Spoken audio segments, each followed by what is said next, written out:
Hi everyone, welcome back to another episode of Spendless Academy, and in this particular episode, I'm going to feature an expert, Daniel Lee, based out of Singapore. So Daniel is also one of the trainers and speakers on spendlessacademy.com, teaching a lot about leadership. So a little bit about Daniel, I put up his LinkedIn profile as well as his expert's profile here so that you can get connected with him personally. But additionally, here's something about Daniel. So Daniel was an inspiring leader who went from being responsible for a few hundreds of thousands of training monies in 2013 to USD 5 million in 2016. One day he was told by his manager that he needed to show more leadership. Unable to understand what that meant, he went on to interview 220 successful leaders from 37 countries in 6 continents to learn the specific traits for successful leadership. So if you're looking to improve your leadership skills, managing a team better, bringing out the best of the people around you, this is definitely a conversation that you need to tune in and watch to the rest of the video. We asked Daniel 3 questions in depth about leadership and what does he represent, and maybe that can add value to you while you are honing your skills or becoming a great leader. All the best for that. So first question, Daniel. After interviewing more than 220 professionals from 37 countries, what are some of the specific traits of being a good leader that you've discovered? And I'm going to talk about the 3 things that I've uncovered. Now, there are actually many things that I uncovered on that journey, interviewing 220 leaders from 37 countries. But I think just 3 off the top of my head is, number 1, good leaders, or as I call them, successful leaders, are other-centric. Now, with first-time leadership, we really focus on the aspiring and first-time leaders, and these are your early career professionals. And a lot of the time, they're very focused on themselves, their own development, getting their promotion. But the successful leaders are really focused on others. Now, it's not to say that these successful leaders are saints or they are holy people. No, they are still human and they still have their own concerns and their own priorities. But the higher up they go in the organization, the more, the bigger things, the bigger jobs, the bigger projects that they handle, that they lead, the greater the focus it is on other people. So that's one. Another thing that I will add is that successful leaders are very much self-aware.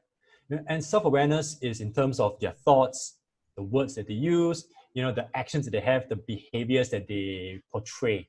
And it's really an understanding of why are they thinking this way? Why did they say that? Why did they carry out this action? Or why did they have this behavior? And then to understand what's that impact on other people. So there's a self-awareness, and there's also an emotional intelligence in understanding how people are going to be impacted by what they say.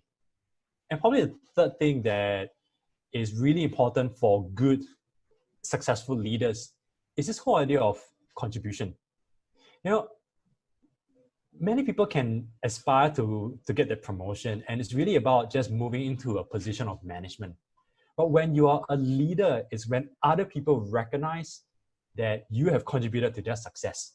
So contribution is a third and really important aspect of a successful leader, a good leader, because leaders ultimately bring others to their success. Elaborate more about your business and what is the mission behind it.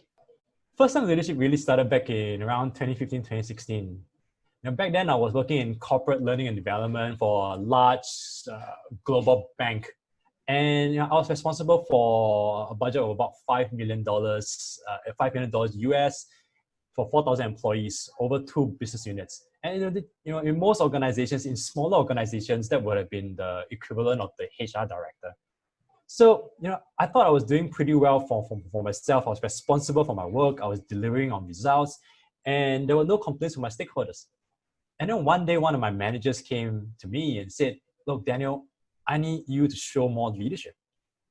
And quite honestly, at that moment, I was stumped. I didn't have an answer for that. It turns out I had little idea as to what leadership really was. And so that led me to go on this journey to read a lot of books, to really try to understand what leadership is, and I couldn't get an answer. Eventually, I met my co-author, Avi Liren. And the 2 of us would embark on this journey where we would end up interviewing 220 leaders from 37 countries in all 6 continents. And the whole purpose of first-time leadership is is, is for tomorrow's leaders. I realized that there were many people like me who, after a couple of years, are having sufficient experience in the corporate environment, are seeking that promotion. We want to get that promotion in order to be recognized as a leader.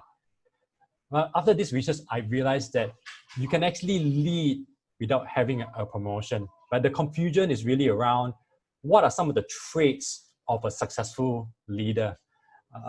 Many books sort of confuse me, and I realized, hey, I wanted a resource that could just be reliable, could tell me what it is and why all of these different parts are so important to being a successful leader. And that's what first-time leadership is, to really make leadership attainable for anyone who wants to be a leader. So does personal branding play a part in being a good leader? Yes, definitely. But I would add a different spin. It's not so much personal branding in terms of what other personal branding experts say. I would say that for my research, personal branding for a leader boils down to a couple of things, right? For the first thing is this whole idea of reliability. Now, some people are going to use different words, right? So some people will say, oh, isn't that the same as consistency? Now, actually, consistency is just something that you do the same. Reliability is doing that same thing over time. One of the things with a successful leader is that they are seen as reliable. Not reliable in terms of being able to deliver results. That's a must. But reliable in terms of their words, their actions, their behaviors. Other people perceive them and have an idea of what this leader is going to say or do or make a decision based on. That reliability is really important, and that adds to the personal brand of a leader. I will also add that a personal brand of a leader is really a result. It's not a goal that someone should try to actively manage. One of the things that adds to the personal brand of a leader is authenticity. And I think in today's workplace where we no longer want this tough man or tough woman leader, we want a leader whom we can connect with. And the whole idea of authenticity is really important. Once again, authenticity connects with reliability. Followers want to follow a leader who is consistently authentic, right? So someone who tries to be one person to one group of people and then tries to be another person to another group of people, that's not going to work. Eventually, he or she is going to get found out, right? So the authentic behavior, the authentic thought, the authentic action, those authentic words are going to help lend to the personal brand of a leader. And once again, these 2 points, when you look at it, they really suggest that personal brand of a leader is a result, and it's not really a goal in itself. I hope you have enjoyed the in-depth discussion with an expert that we featured this week. More about the trainer in the description box below. At the same time as well, be sure to tune in to spendlessacademy.com to access hundreds of live webinars and globally connect to experts all over the world. All the best with your lifelong learning. Until then, we'll see you at the next video.